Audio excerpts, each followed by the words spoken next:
जंगनि जे बारे में जेके किस्सा कहाणियूं आखाणियूं आम थियूं तिन खे रिज़्म या दास्तान चयो वेंदो आहे। उहा शाइरी जंहिंमें जंगनि ऐं जहिड़नि जा बाब बयानु कया वेंदा आहिनि उन शाइरीअ खे रिज़्म या शाइरी चइबो आहे। सूमरनि जे दौर में जाम जंगियूं लॻियूं। सूमरनि ऐं गुजरनि जे विच में बि जंगियूं लॻियूं।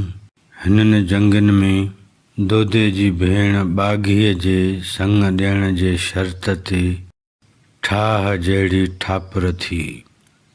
दोदे जी धुर इहो तइ कयो त का बानी गुजरनि ॾे मोकिले जंग ऐं जहिड़े खे खुटाए ख़ैरु करे छॾिजे। तंहिं ते चारण चुप न रहियो। तंहिं हिक गाह में हीअं चयो, जर न खुटे किंगरे राव न ॻंढीन वेण। गोली वञे गुजरे त चवंदा दोदे भेण। ही दोदो चनेसर वारो भाव नाहे।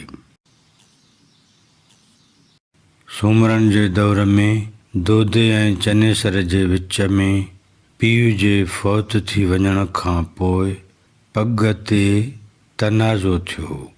चनेसर दोदे खां वॾो हुयो, सो राज रस्मी रीत रवा रखण ख़ातिर अची चनेसर खे पग ॿधाइण पहुतो। पग ॿधण जे वक़्त वेर चनेसर चयो, तव्हां तरसो, आउं अम्मा खां पुछी अचां। अहिड़े अभिरे अमल ते चनेसर खे ज़ाल महीणो ॾिनो। उन महीणे खे भाॻू भान पंहिंजे गाह में हीअं पेश कयो, चाची मुंहिंजे कांध खे चुनी चिटराईंदी। अॻे हुयूंसीं ॿ ॼणियूं, अॼु टिली थियूंसीं टे।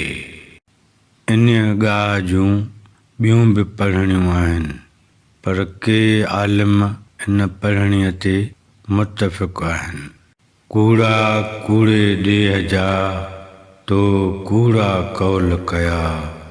सिंध लॼाए सूमरनि जी ॿियो दाह दोदल लाइ। भाॻू भान सूमरनि जो ख़ासि शाइर हुयो। उन दोदे चनेसर जे जहिड़े ते केतिरियूं ई ॻाहूं चयूं।